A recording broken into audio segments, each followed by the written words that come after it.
The opinions expressed on this program are those of the program hosts and their guests and are not necessarily those of WSTU, St. Mary's Episcopal Church, and Temple Beit Chaim. Products that may be mentioned are not necessarily intended as an endorsement. Any reproduction or retransmission of this broadcast is strictly prohibited. And now, WSTU presents A Priest and a Rabbi. Call in with questions and comments at 220-9788. 220-WSTU. Now, here's your host.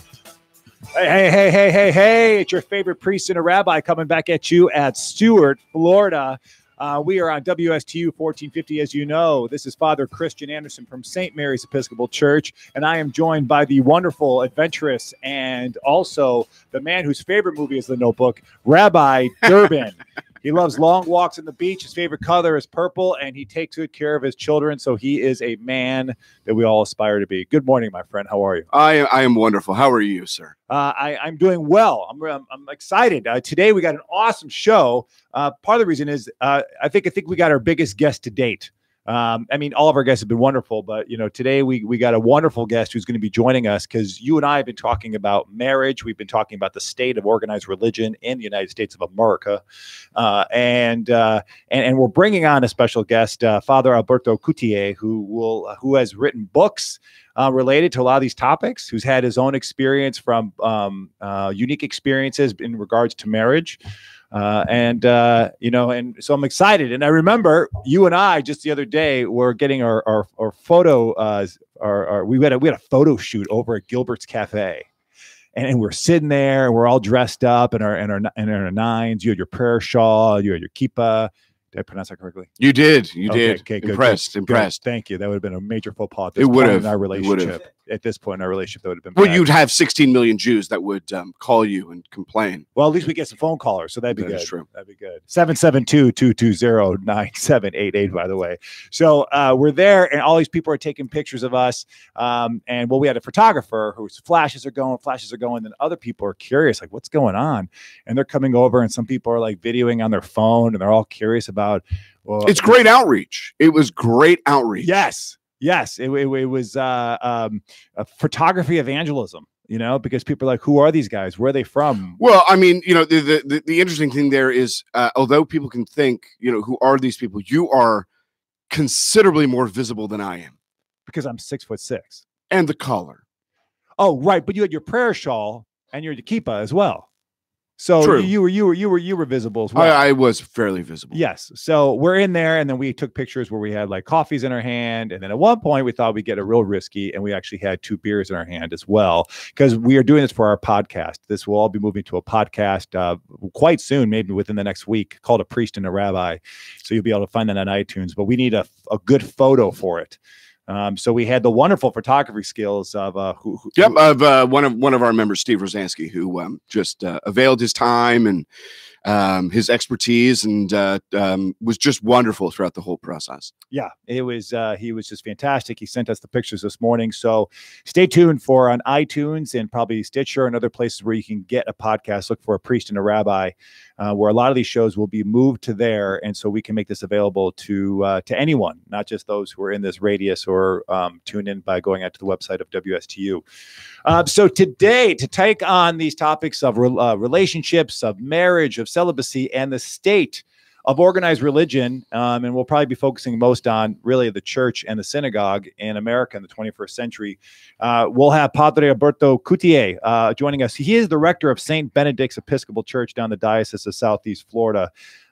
He's been in full-time ministry for over 24 years. But how you may know him, though, is that this fine young man-ish has been he has entered the millions of homes throughout the world with his television and radio talk shows. I mean, he has had columns in the press. In 1998, he became the first person of any faith tradition to host a daily talk show as part of a major network on international television. So he wasn't doing this on like some cable access thing like Between Two Ferns. He was he was on Telemundo with that's with NBC Universal Comcast. He later appeared with Fox, and so that earned him the title of Father Oprah.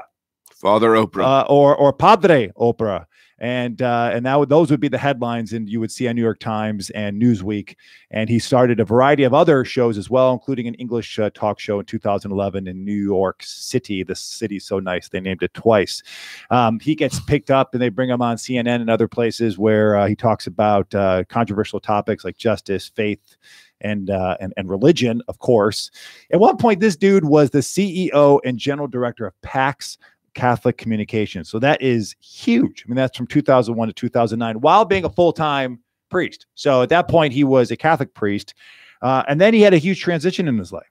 So if you all don't know about this, he had a huge transition in his life, and he transferred to the Episcopal Church. And now he is married and has 3 gorgeous children and a cat. So if we ask him the question if he's a cat or a dog, he's a cat. So he was originally ordained a priest in the Roman Catholic Church in 95.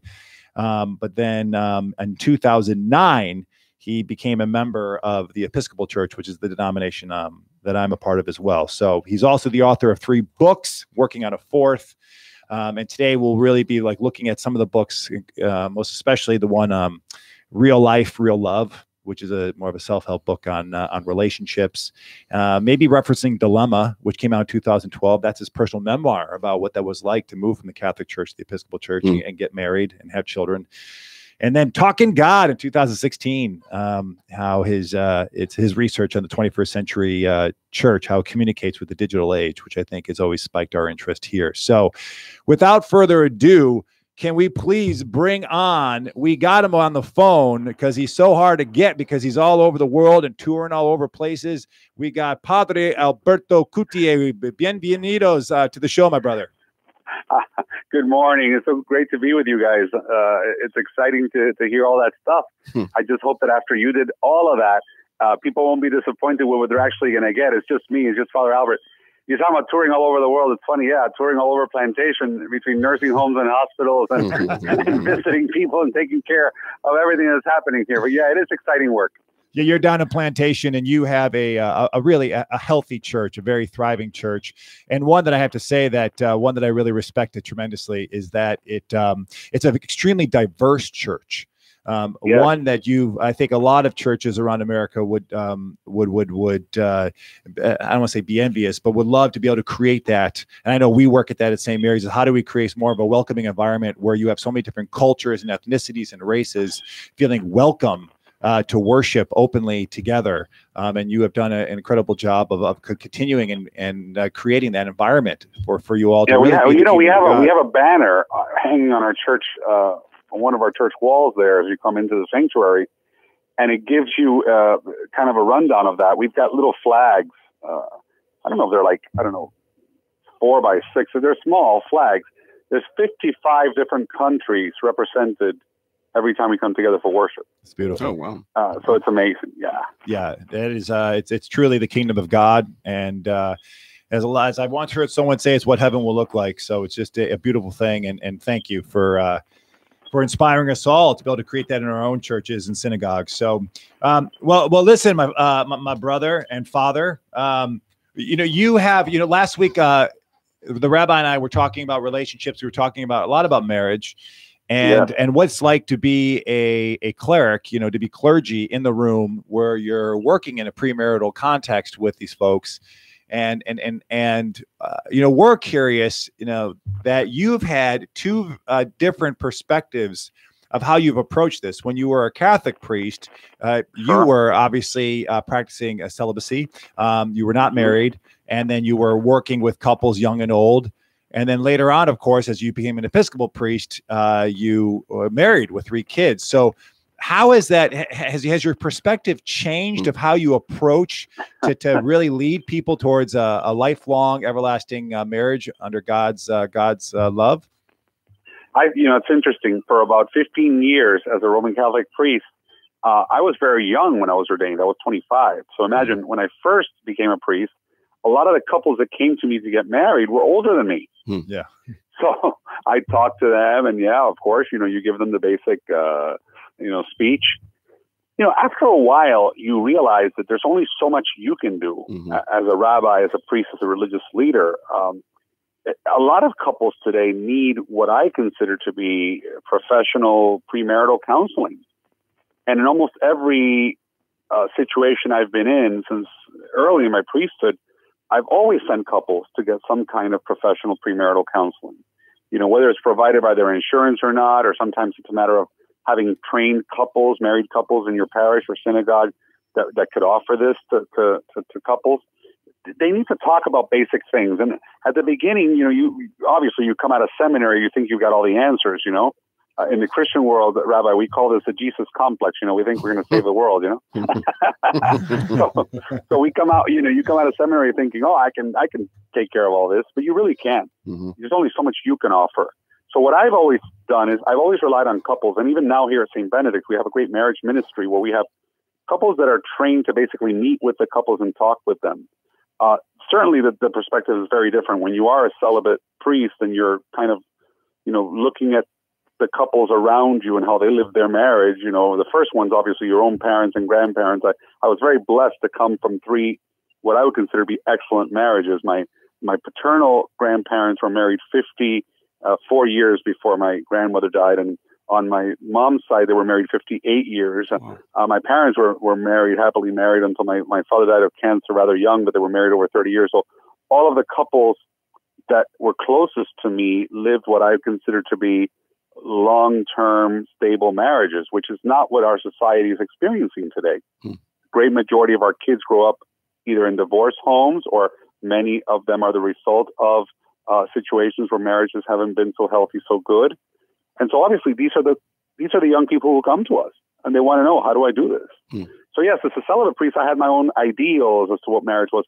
As a married priest, I can tell you my own experience does inform the way that I speak to people, because I think after 10 years of marriage, you know, and I'm married 10 years this year, believe it or not, as a married priest, I've been able to experience not just personally my own married life with my spouse and my children.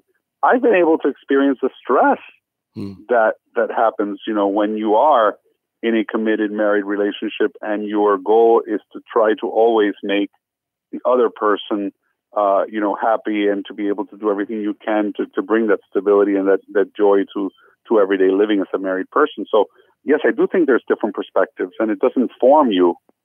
And I think people in a way appreciate it more, because when I was a celibate priest, they kind of look at me and say, well, what does this young guy know about marriage? Exactly. You know?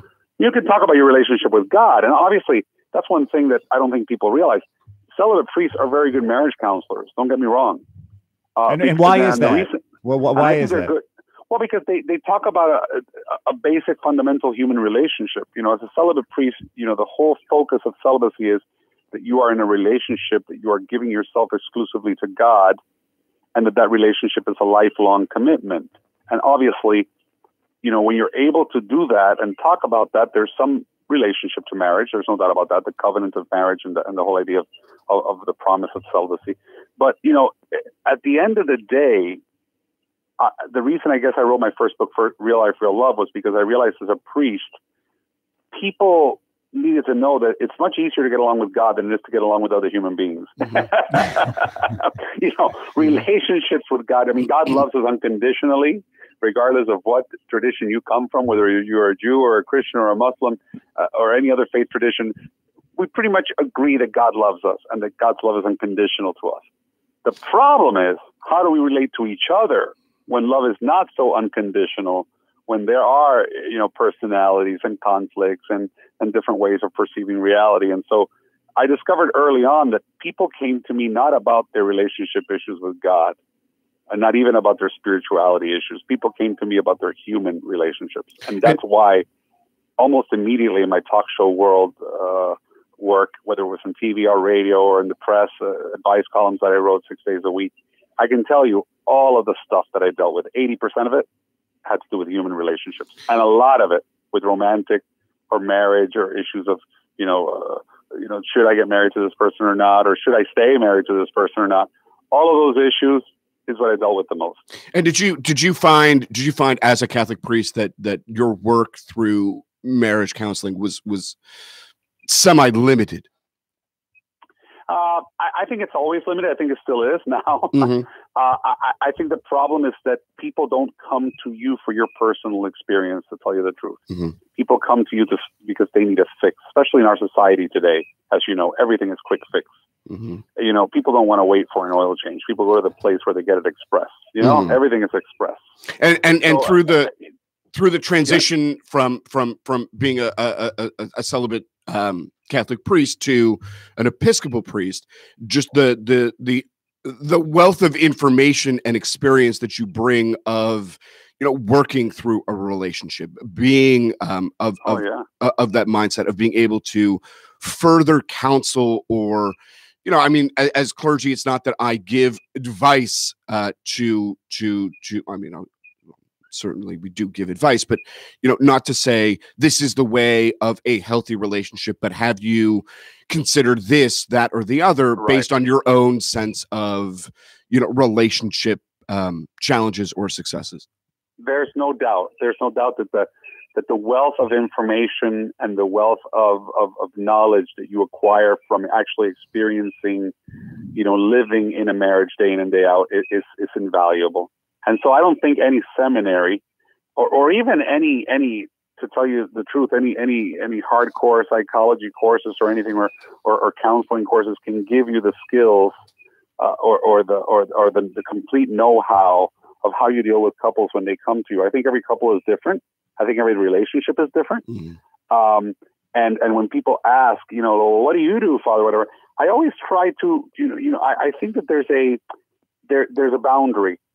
You can only really share so much about your own experience, because the truth is that couple is sitting before you there. It's a completely unique and different couple than you are with your spouse. Mm-hmm. And so what you want to offer them is you want to offer them the best for them, not the best for you. Oh, absolutely. And I can share with them, hey, you know what, guys, you know, I suggest you do some of this. Mm-hmm. You know, like all my couples, I always tell them, you need a date night. You need time together. You need time for intimacy. You need time to communicate. You need to pay attention to the details. I mean, all that stuff is so important. And I know there's a lot of people listening to us right now and thinking, yeah, that's important, but do we do it? Yeah. Do we do it? Do we actually take the time to be with our spouse and listen to them? Do we take the time to understand what's happening in their lives? Because I believe a lot of us don't. Yeah. And you know, it's interesting because as a rabbi, and certainly I would think, you know, Father Anderson, for you, and you know, it's that healthy balance to kind of come forward and say, it's not about me, you know, and it's about the wedding couple, and it's about them who come forward to really share in a sacred and beautiful moment for their lives that they are embarking on together, and to really remember as we counsel and as we go through, you know, it's not about me. That it is about this sacred relationship, which, as we know, each relationship is sacred. Each relationship is important and is special. Father, have you ever had the, you know, we talked about this last week. Have you ever had the time when you were either a Catholic priest or now as an Episcopal priest, where you had to, you felt like this couple is just not ready. They are showing some major red flags here, and you might have kind of answered this earlier when you talked about sending people to professional therapists, but that in the back of your mind, you had a thought of like, I don't think this is strong enough to go the distance. Has that? I agree. Oh, yeah. And what have you done when that comes up? It's interesting. I'm glad you asked that, because we don't always express our gut feeling, if you will. Right. You know, you've got that pastoral gut feeling where you're thinking, oh no, should I say something? When I see that it's problematic, I usually say something. When I see that it's just maybe my own perceptions that may be or may not be accurate, I tend to keep it to myself, to tell you the truth. I do think that all couples have to work through problems. I think all couples have to work through, incompatibilities. We have a great instrument. I don't know if you use it at St. Mary's or Rabbi, if you use something similar to it, but we, in the Christian churches, Roman Catholic churches and Protestant churches like the Episcopal Church, we use a thing called focus sometimes. It's FOCCUS. It's a premarital inventory, basically. And we're basically, it's a compatibility test where couples get to express, if they do it honestly, the differences that they have and the things they need to deal with before marriage. And I think that's a very valuable instrument. And certainly my couples that do marriage preparation and marriage training in our parish, because we have so many, they do meet with them regularly, and they do this kind of thing. And they find it to be very, very effective in communicating with couples and helping them through some of the issues they have to deal with before marriage. All right, so I got to ask you. So, what you experienced basically life as a major leader in the church who was on. You had your own talk show. You were leading a radio show. You were leading a big parish, and then then you started to. I'm assuming, and I don't want to change your story here, but you began to. I'm assuming at some point began to fall in love. And so therefore, I'm sure that brought a lot of interesting dynamics to your own prayer life and meditation and just conflict resolution of what do I do with this? And I know that, or you tell me if that movement was that falling in love and feeling like God was giving you a call to marriage. Was that also mixed in with I feel a call to a different denomination, or really was the love you started to feel for your beautiful wife was that really the catalyst that had you to start really discerning the change, the transition? Well, that's an interesting question because it all happens simultaneously. And when I say simultaneously, I'm talking about a process of years. Okay, this is not a matter of. A lot of people think, you're Roman Catholic and then you become an Episcopalian and you get married. Well, it isn't quite that way. It is a long process. It was theological issues and issues of inclusion in the church. When I started working, my talk show was 1998. Remember, I became an Episcopalian 11 years later in 2009. And I can tell you, almost from the get-go, when I started at Telemundo, I began to feel lots of incompatibility with a lot of the Roman Catholic understandings of the world, if you will. And now I'm talking about issues of contraception being a mortal sin, issues of, how we treat gays in the sacraments, are people who's allowed to communion, who's not. All those issues back to back all became very much part of what I was experiencing.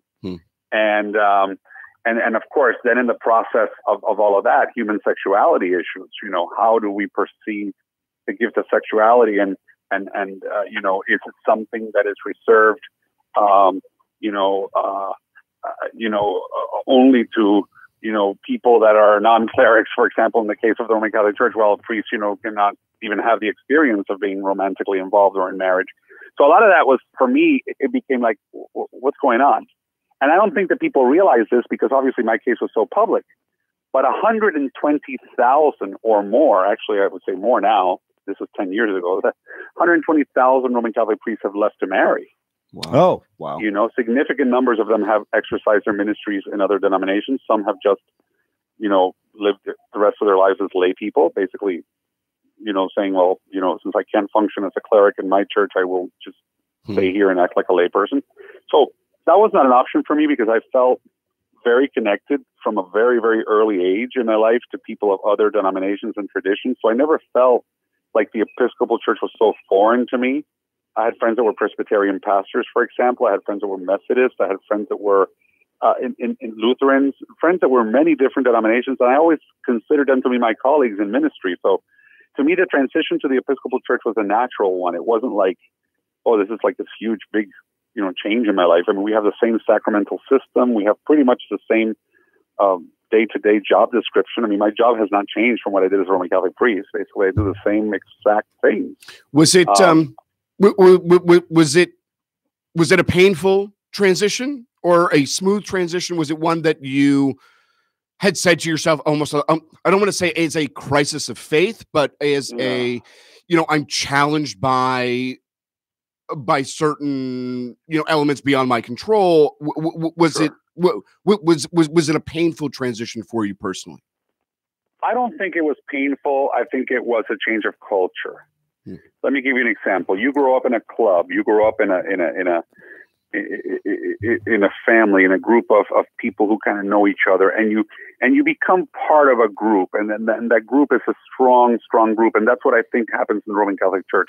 It's sociologically very strong. It's very structured, very focused on the Pope and the whole hierarchical system, and it's very, very established, if you will. if you think of institutional church, it's heavily institutional. In the Episcopal Church, we have a lot of the same Catholic stuff, mixed together with a lot of the Protestant stuff, because we've got kind of both traditions in this one church. That's why we call ourselves a bridge tradition. We've got the Catholic and the Reformed in one church. But then at the same time, it's not that institutionally heavy. It looks more like the early church looked, like the Church of Jesus and the Apostles, where the local bishop, and the local congregations basically defined the church. It wasn't so centralized in another place like in Rome, or this and that and the other. So you'll hear a lot of Episcopalians say, I'm Catholic, but just Catholic, not Roman Catholic, but Catholic, because we share that same tradition from the early Christian times. And so for me, it's funny. I had priest friends in the Episcopal Church since very early in my priesthood, who often said to me, oh, Albert, one day when you choose to get married, maybe you'll be here with us, So it was always, in a way, in the back of my mind. Sure. But it was also, remember, I had more pressure than most Roman Catholic priests because I was such a public Roman Catholic person. So every time anything came up Roman Catholic, whether it was the sex abuse crisis, or whether it was homosexuality in the priesthood, or whatever issue was being talked about this week on CNN, or on any other network, I was the one that had to kind of go out there and talk about these issues. So I think that also had a huge impact on my life, because as I look back now, I realize, after a while you get tired of defending the indefendable. You get what I'm saying? Sure, absolutely. And you get tired of always trying to make the institution look right when the institution, really, as we're seeing now, wasn't really doing right by many people. And so, I always had to be, if you were, some kind of official spokesperson. And I did it for the Latino world mostly, but I also did quite a bit of it in English. And after a while, you kind of get tired of that. In my case, I think it all came together where, at one point I knew I was in love with my wife, and I knew that I was not going to live a double life. I was not going to say to people, here I am, supposed to be the celibate priest, but I'm going to have this hidden girlfriend, forever. Which I think some people in the church would have been comfortable with that, by the way, because I think there's an acceptance of that kind of secrecy in some ways. Okay. But I didn't want to live that way. It didn't jive with me. The second thing is I knew that I was not in the right denomination, if you will, if I have to exclude people from communion, exclude people from the sacraments, tell people, no, you're in, you're out. And that's one of the things that attracted me to the Episcopal Church, that we are open to everyone, that we share the altar where men and women are able to be ordained ministers in the gospel and are able to serve God as priests, where we have people at every level of leadership of the church. We're inclusive of everyone, and we're welcoming of everyone. And we believe that the sacraments are for everyone. And that meant a lot to me, because remember, when you're on TV every day and you're getting the letter from that one divorced lady every day who's, had made a mistake and got married at a very early age and then remarried and is living a beautiful marriage, but, is now unable to go to communion because she's not married in the church, because she's unable to be married in the church. When you get that every day from all over the world, after a while, it begins to get to your soul. Mm-hmm. Sure. Absolutely. And then you realize, wait a minute, is God really this small, or does God want us to be bigger? And so if you ask me, was the transition motivated by what? It was motivated by a lot of things. Sure. And it was a transition that took years, because, by the way, in the year 2000, I could have become an Episcopalian, to tell you the truth, because I was pretty much ready.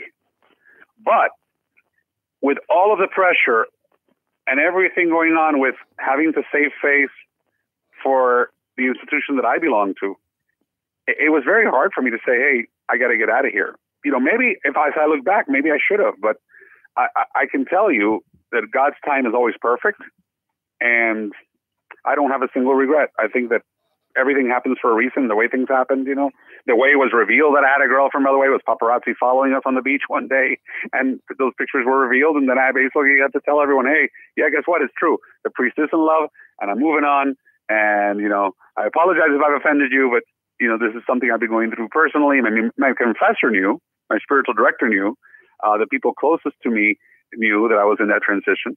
My Episcopal bishop knew, that that this was going on. But it was a hard thing, to just kind of say one day, oh, I'm getting up today and I'm taking off, and this is how it is. And how did the public respond? Because you had not just your flock as an average priest or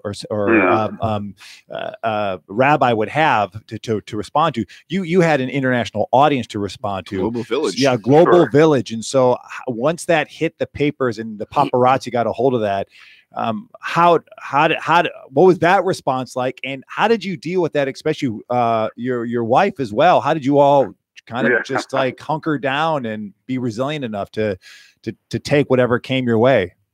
Well, it's funny. Ended up really at my producer's house in Hollywood over there in Venice Beach, which you're very familiar with. Yeah. And to kind of get away from all the media attention for several days, it was exhausting, really. It was exhausting because a lot had to be done. I obviously had to meet with my bishop and turn in my letter of resignation and say I'm moving on. And I was told, you can't do this. Your ideas have to be reprogrammed. Something must be wrong with you. When I told them that I was becoming an Episcopalian and I was moving on and I was thinking of continuing my ministry as a married priest, they looked at me like I was speaking Chinese and basically said to me, you have to be reprogrammed. Wow. Just like that. Reprogrammed. Like if you're a computer disk that you could just take it out of the computer, reprogram and stick it back in. So I said, listen, I've got to be honest with you. If I could reprogram it, many of these ideas I would have, but I've been dealing with this for a long time. And this is just, the climax of years and years and years of thought and this and that and struggle.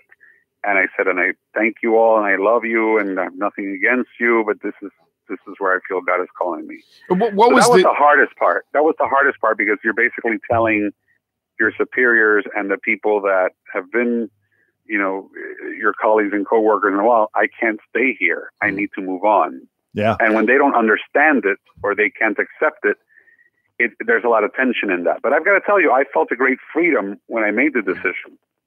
And that's where I feel God speaks, because when you make a decision that's that difficult and you do it with peace and you feel peace in your heart, you realize, that's a pretty good sign God's leading you there. Yeah. Was it challenging and was it painful for your parishioners as you left the church? I think my parishioners, the spectrum, full spectrum. Some totally loved it and accepted it and thought it was a great thing that the priest could fall in love, have his family, and move on. And some still to this day, feel like they were betrayed, like it wasn't, the right way to leave, like it wasn't the right thing to do. So you have, it's full spectrum. Okay. I meet people on the street, that are old Cuban ladies that are 85, 90 years old. I'm a Cuban American, so a lot of the Cuban community know me down here. And they'll say, oh, Padre Alberto, I support you 100%. I'm so happy for you. How are your children? How's your wife? How's your family? And there's other people that you kind of look at them and you could tell they look the other way. They'd rather not deal with you. Happy with you. So that's fine. Life is like that. It's like being part, like I tell you, it's part of, it's a lot like being part of a club, and some people just can't accept those who move on. Sure. If anyone is wanting to ask any questions, because there's a lot of good stuff going on here, especially a question for Father Alberto, please 772-220-9788. Please give us a call and we'll get you on air here. And then final question before we move on, because we also want to talk about the state of organized religion in the 21st century, which you have written a book more about from a preaching perspective. But just real quickly, as I think this could, you have been a very busy man your whole life. You've had a lot of complex issues that have fallen on your plate. And then at a certain point, you invited a family into that and have 3 kids in this and your wife and a cat. And then how do you, and you're still quite the busy man, even though that you've really focused on being a parish priest, you still have media stuff that comes your way. How do you, and I think this is a good question for any mother or father who just lives a busy life, how do you find the balance so you can do your first ministry, which is your family, but also be responsible parish priest, and then all these other side projects that sometimes come your way that would be a great thing to get out God's word and God's love? Well, the first thing I would say is Google Assistant. Keep a tight calendar. Be organized. Yeah. I've always had more than a full-time job. I don't know why. Don't ask me why. They always say that if you want to get something done, get a busy person to do it. So I've always been the kind of person that I've had more on my plate than it's, the 40-hour job. So what I would say to you is get organized, set your priorities. If your marriage is a priority, you're going to make time for your marriage. If your children are a priority, you're going to make time for them. You're like, for example, I can tell you the people in my parish are extremely supportive of me, and they know I have a wife, they know I have a family, so they understand when I can't make it to every single event every single time. And I've heard them even say, "No, Father, we understand. You need to do this with your kids, or you need to do this with your wife." They get it. Whereas, some people may never get it, but that's okay. You have to not be a people pleaser. I was for many, many years a people pleaser. As a matter of fact, perhaps the reason I stayed so long where I used to be is because I felt I had to be a people pleaser. And then when I realized that that was not my role in life, that I had to just please God and be happy with myself, I started realizing, okay, you don't have to live according to everybody else's standards. You can live according to just what God is asking you, which is enough. Yeah. And I think that that's important. I think parents need to be honest with themselves and say, hey, do I have more time for social media and Netflix and all that than I have for my kids? Because if you do, that's a problem. Right. You need to spend time listening to your kids. Yeah. The big challenge today is the phone, of course. We're always on the phone. And, when you go to dinner, are you people off the phone so you can actually look at each other and talk to each other? Or is everyone on their device? But I know that you're quite a busy guy where you get a lot of work done on your phone, and I know that I've been with you at certain functions where I know you're not just sitting there, playing tic-tac-toe with a friend, over in tradition, but that you're getting some work done. So there is a balance there, which is you multitask. We're all multitaskers in this society. We're all multitaskers. Whoever tells you they're not, they're lying. We're all multitasking all the time. Our brain, as a matter of fact, part of the study that I did for my thesis, I did my Doctor of Ministry degree recently over at the University of South in Sewanee.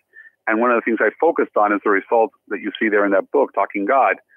It's really a book about communication today. It's about how our brains function. It's been proven, through brain imaging, that the way that we multitask today stimulates parts of our brain that we never used before. And the way that we perceive information and receive information, and even the way we offer information, has changed. And it does impact our brains. And so we just need to be aware of that. We're in a multitask society. We're all multitasking all the time. And how we deal with that is very important, because relationships and real people get stuck in the middle of all of that. Absolutely. So at our home, I can tell you this, we've made a rule that when we're sitting down at the dinner table, no one has a device, not the children, not the parents, nobody. And it's time for us. And we'll listen to some music in the background, maybe as we're eating, or we'll do something like that, but no TV is on, no tablet is on, no phone is being used, and we're just sharing with each other. Those are the challenges that we have. Yep.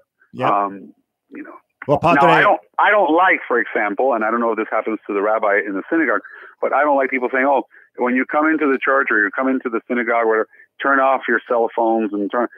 I don't like to do that anymore, because the fact is we have many of our mega churches and big religious groups that are now using their devices as part of attracting people to their fold and telling people the exciting things that are happening. So I like people to post something on Facebook in the middle of a sermon, or to post something on Twitter. It's challenging from a Judaic perspective, because so much of technology now has been embraced, where people bring in iPads to services.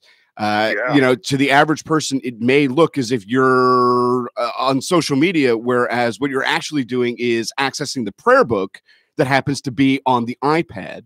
And just, different modes of access of communication and access to prayer. That is a great transition to the next part. Let's just take a quick 30-second break here, Padre, and we'll come back and start to talk about really the church and the organized religion in the 21st century. And can it thrive, or is it just surviving? So we'll be able to get a couple questions with you as we near the end of the show. So stay tuned.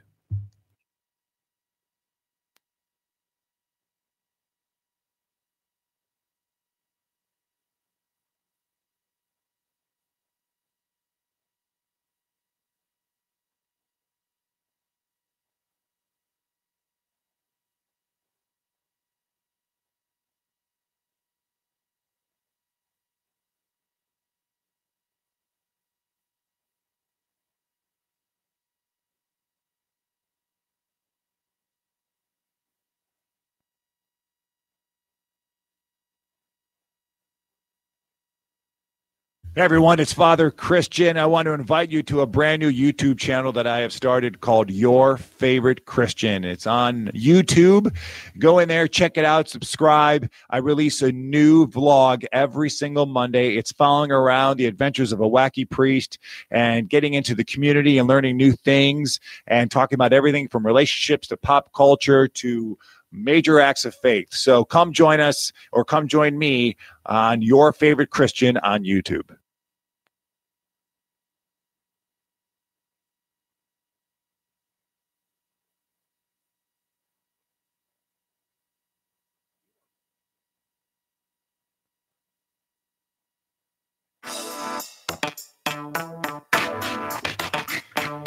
Okay, we are back.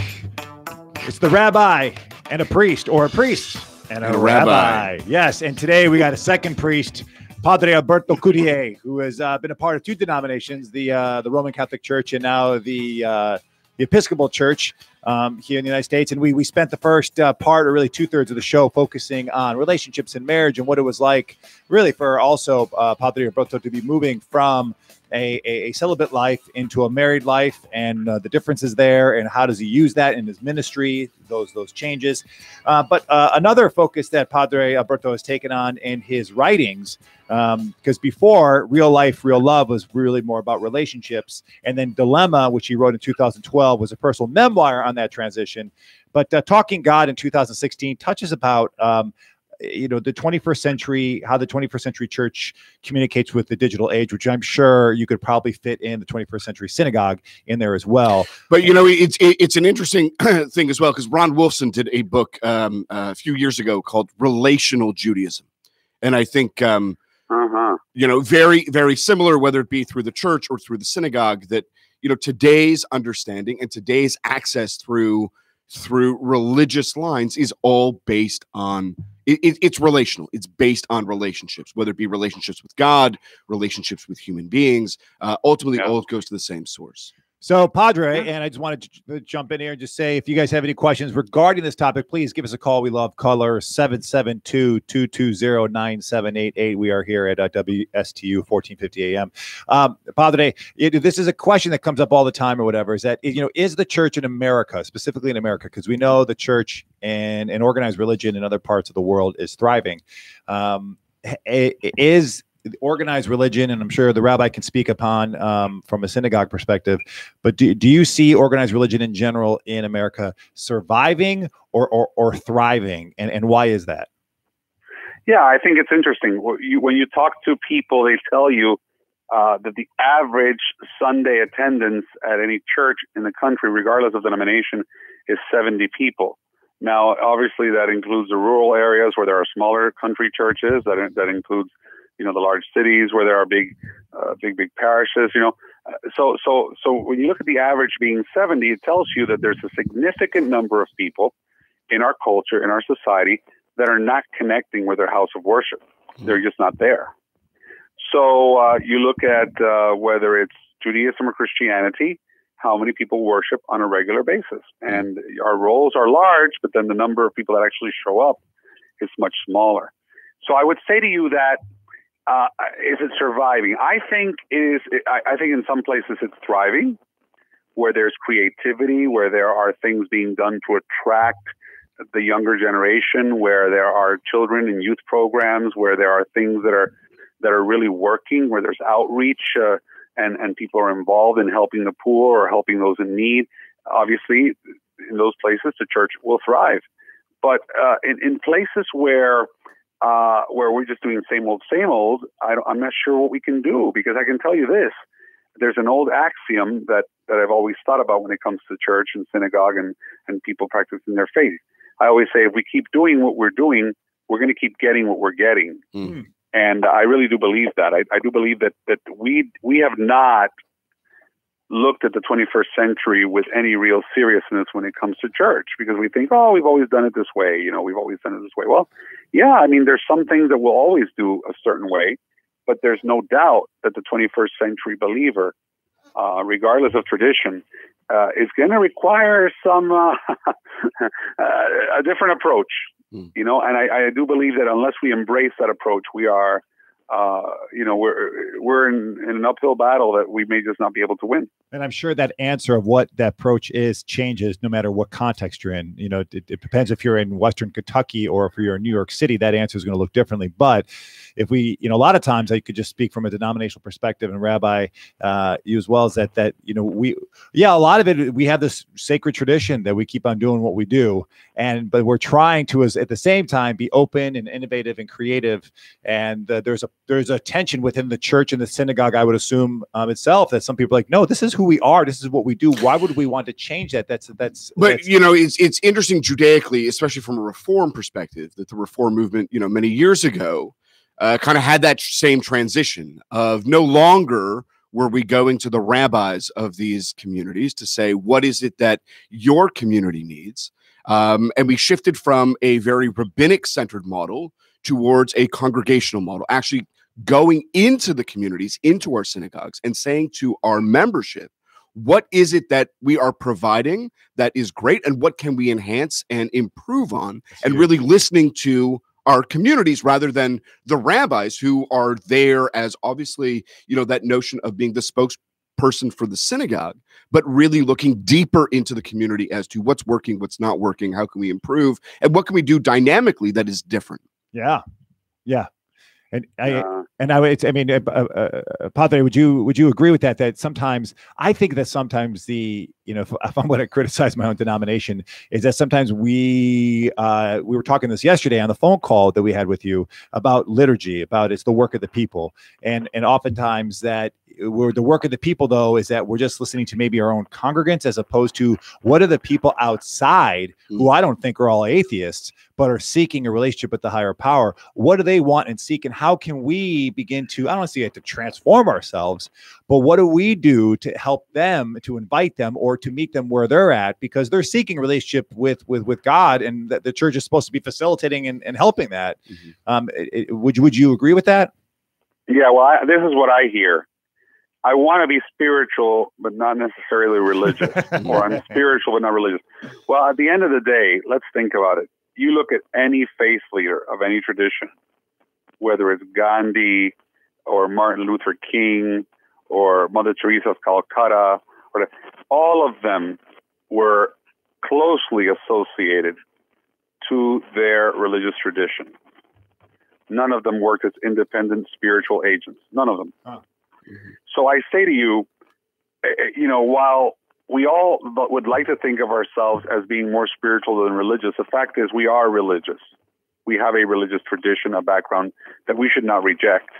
What I think needs to happen, though, and maybe this is what's different from religion in the past, is that, we no longer have these sacred moments or sacred times that are set aside for religious and, church and synagogue type activities. You mean as a society? The rabbi knows this from Saturdays, of course, from the Shabbat, but, we get Sundays. You look now on any major city and they have all these sports games for kids going on at the time that every kid in the past used to go to church. Yeah. And you say, well, why is this happening? Well, it's happening because a lot of people just don't value, going to church or synagogue or going to any kind of religious instruction on a regular basis. And so what's happening is that the 21st century believer has to be, in my opinion, much more bold and intentional in inviting others to this relationship. Yes, absolutely. Because the truth is, 75 or 76%, I believe, of people who go to church for the first time tell you they went because someone invited them. Yep. It wasn't because of a flyer. It wasn't because of a postcard. It wasn't because they woke up one morning and decided they felt spiritual and they're going to go. 75% of people report that they go because someone invited them to go with them. Someone told them, this is important to me. Maybe it can be important to you. Would you come? And that's what we need. We're going to need in the future more and more believers who say, because this relationship and this thing is important to me, I'm going to share this with someone else. That's the only way it's ever happened, if you think about it. And so at this stage of the game, that's where we're at. Will there be a pendulum swing in our society where young people and young adults and others and families will begin to look for spiritual things? I hope so. I hope it won't take a national tragedy like 9/11 for it to happen. I remember at 9/11, the churches were packed. I'm sure the synagogues were packed, and everybody just started praying, and everybody started showing up. I hope it doesn't take something as tragic as that for people to decide that they have to have a spiritual reawakening. Right. But I do believe it's going to happen. I do believe that the pendulum swings, and now this may be a time of religious, spiritual apathy. I think we'll come to a time of spiritual renewal. Father, that was beautifully stated, and said thank you, because I wish we had more time to just continue on with this, but unfortunately, our producer Miggity Mike, the man, is sitting there just counting down minutes and throwing tomatoes at us. So it's good you're not in the studio, or you'd have to go to the laundry. Yeah, so and clean yourself with a nice dry cleaning. But in any event, we hope to have you back on in the future. Just God bless you. Thank you so much for coming on here, and such great words of wisdom. We've really been looking forward to this. Any final words, Rabbi, for Padre Roberto? Well, I think just the last comment that he had mentioned, which I think is vital, is it's based on relationships, and it's based on not a text, not a phone call, but that personal connection to say, hey, this is important to me. Maybe you'll get something out of it, maybe you won't, but you know what? Come see the power and the meaning behind what is so important to me. And I think it is through those personal relationships that, we see the same thing in synagogues of, 70 some odd, 75 people that join us on an average Shabbat evening.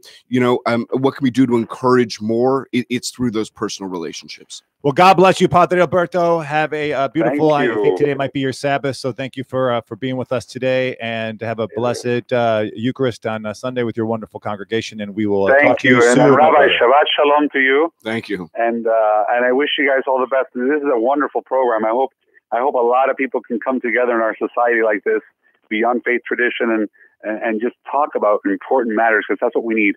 Yes, sir. Absolutely. Yes, sir. God bless you, my brother. Thank you. So before we tap out here, I know that there's a couple things going on here. I know for us, we have a food packing event happening on Sunday, right after church. So from 11:30 to 1 over at Stewart Middle, we'll be packing food for Backpack Buddies. So please come join us and pack some food. This is so no kid goes hungry in Martin County. And Rabbi, you have some events. So we have a couple of events coming up next week. On Thursday, on Valentine's Day at 2:21 p.m. We're asking people to come around 2 o'clock to join us as we remember 1 year on since the Parkland shooting. So we're having a memorial service in our temple. It is open to the wider community. And also on the 15th, the night after, we have a Holocaust Torah to which we are rededicating and rebirthing to the congregation. I hope you will join us for that. That is at 7:30 p.m. on Friday night, next Friday. If you join us for some or all of our events, we hope that it is meaningful and valuable for you. God bless you all. Reach across the aisle, love one another, turn to someone today and say, I love you, and see what happens. Hopefully they won't think it's too weird.